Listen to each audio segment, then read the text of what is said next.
¿Qué tal amigos y amigas? ¿Cómo están? Bienvenidos a un nuevo video en Basimed. Yo soy Said Méndez y el tema de hoy es la contracción muscular. En este video hablaremos específicamente de la contracción del músculo estriado esquelético. Es importante saber que cuando hablamos de músculo estriado no necesariamente nos estamos refiriendo a músculo esquelético. Le llamamos músculo estriado ya que las propias células musculares presentan pequeñas líneas semejantes a estrías. Por otro lado, el músculo esquelético hace referencia a todo músculo unido a uno o más huesos. Todos los músculos esqueléticos son estriados, pero no todos los músculos estriados son esqueléticos. Un buen ejemplo de esto es el músculo cardíaco. A pesar de la presencia de estrías en las células musculares cardíacas, estas no están unidas a ningún hueso. Una vez aclarado esto, empecemos con el punto número 1. La estimulación de la membrana. Para poder estimular al músculo esquelético es necesaria la presencia de una motoneurona somática. Estas motoneuronas se ramifican para poder inervar a varias fibras musculares. Al conjunto pequeño de células musculares inervadas por una sola motoneurona se le conoce como unidad motora pequeña, y estas son necesarias donde se necesita un control fino, por ejemplo, en los músculos del movimiento de los ojos. Por otro lado, al conjunto grande de células musculares inervadas por una sola motoneurona se le conoce como unidad motora grande, y estas son necesarias donde es más importante la fuerza que el control fino, por ejemplo en el músculo cuádriceps. Recordemos que a la comunicación entre una fibra nerviosa y su célula de destino se le llama sinapsis. Cuando la célula de destino es una fibra muscular, el punto sináptico se conoce como unión neuromuscular. Ahora, el impulso nervioso no puede saltar de la fibra nerviosa al músculo. Entonces, ¿cómo le hace el nervio para estimular al músculo? Esto se logra gracias a que en el extremo de la fibra nerviosa, también llamado botón sináptico, se encuentran vesículas que contienen el neurotransmisor acetilcolina. Cuando la fibra nerviosa se despolariza, activa sus canales de calcio dependientes de voltaje para que así el calcio entre y pueda unirse a las vesículas de acetilcolina. La unión de calcio a estas vesículas hará que éstas se fusionen con la membrana de la fibra nerviosa, liberando así la acetilcolina que contenían a la hendidura sináptica. La fibra muscular, en este espacio en particular, tiene demasiados receptores de acetilcolina, llamados receptores nicotínicos.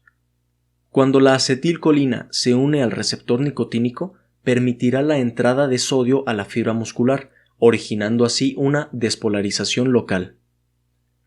Hay que resaltar aquí que el sodio que ha entrado hasta ahora a la célula no es lo suficientemente abundante para poder despolarizar toda la fibra muscular.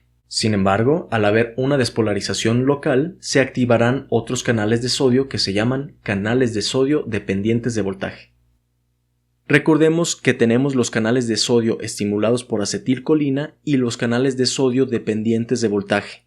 Cuando los canales de sodio dependientes de voltaje se activan, permiten una entrada mucho mayor de sodio, dando paso a la completa despolarización de la fibra muscular.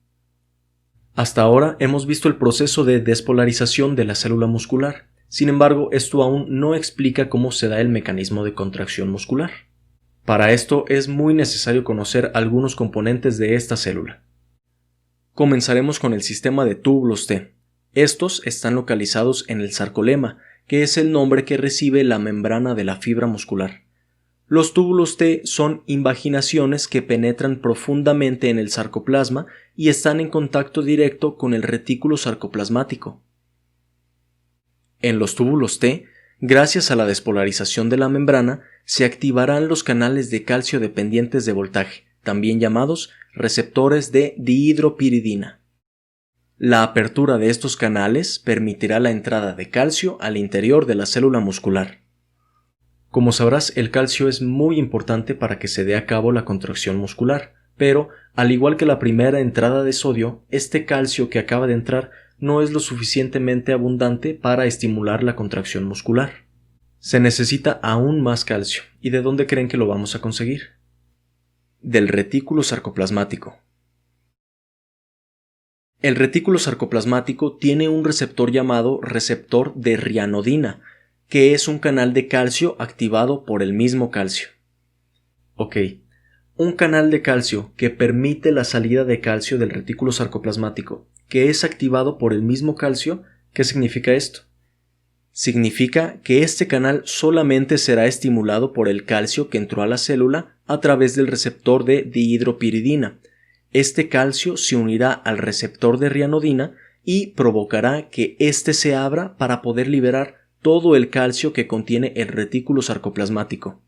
Gracias a esto, la concentración de calcio en el citoplasma será lo suficientemente abundante para poder estimular la contracción muscular.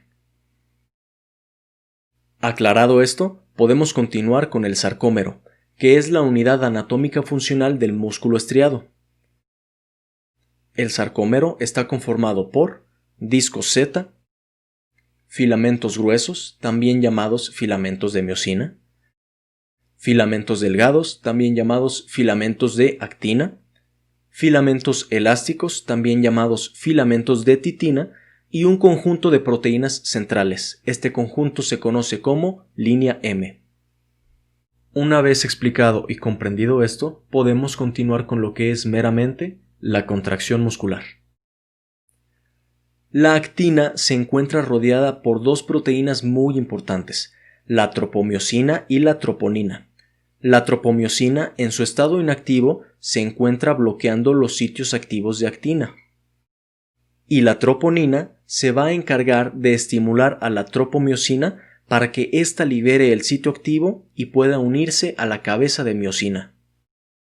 Para que este mecanismo se realice es necesario el calcio que fue liberado del retículo sarcoplasmático. Este se fijará a la troponina y comenzará todo este proceso. La miosina se divide en dos partes, una cola y una cabeza. Esta última es la que ejercerá acción sobre los filamentos de actina.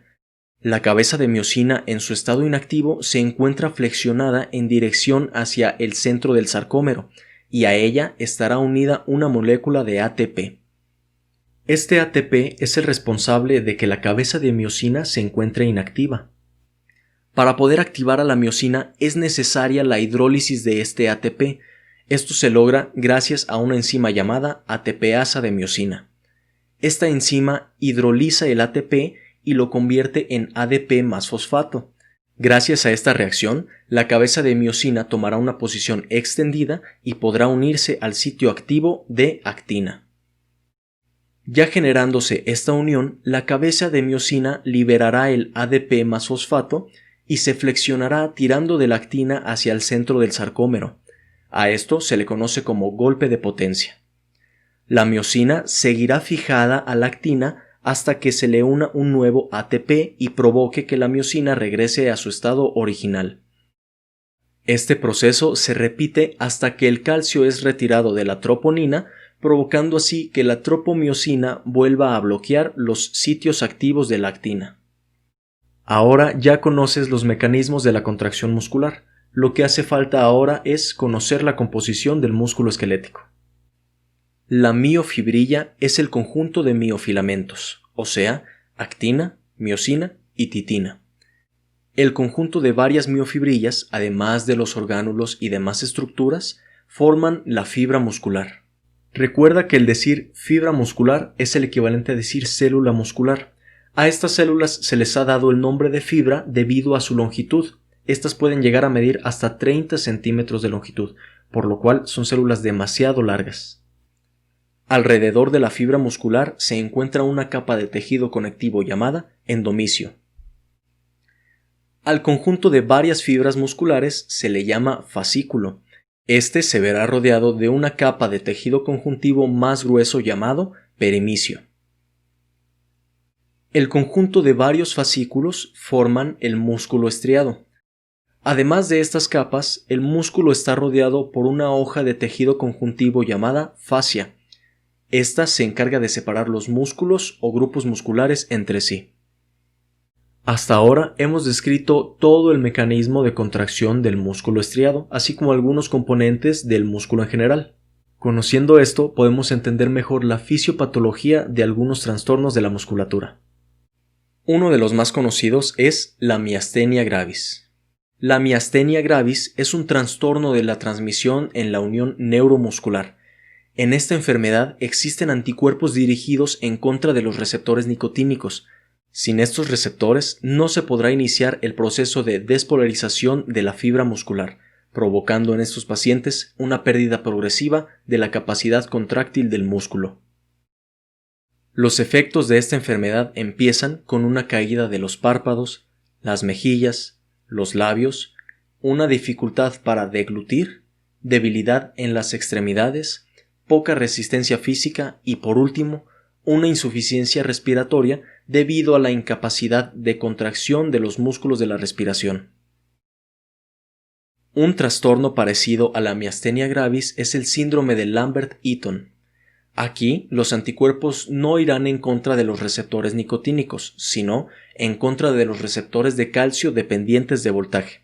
Sin estos receptores, el calcio no podrá entrar a la fibra nerviosa, por lo cual las vesículas no podrán liberar la acetilcolina a la hendidura sináptica, lo que impedirá el proceso de contracción muscular. Por último, mencionaremos rigor mortis. Esta no es una enfermedad, más bien es un estado de endurecimiento muscular que se presenta alrededor de 4 horas después de la muerte. Esto ocurre porque el retículo sarcoplasmático en deterioro libera todo el calcio al citoplasma. El calcio activará la unión de miosina con actina y debido a la falta de ATP, los filamentos permanecerán enlazados de manera rígida hasta que estos empiecen a deteriorarse. Ok, llegamos a la pregunta del video y es la siguiente. Existe un tipo de parálisis llamada parálisis flácida, que es un estado en el que los músculos se aflojan y no pueden contraerse. Sabiendo esto, ¿cómo se llama la toxina purificada que se utiliza para el tratamiento cosmético de arrugas causadas por el endurecimiento de algunos músculos faciales?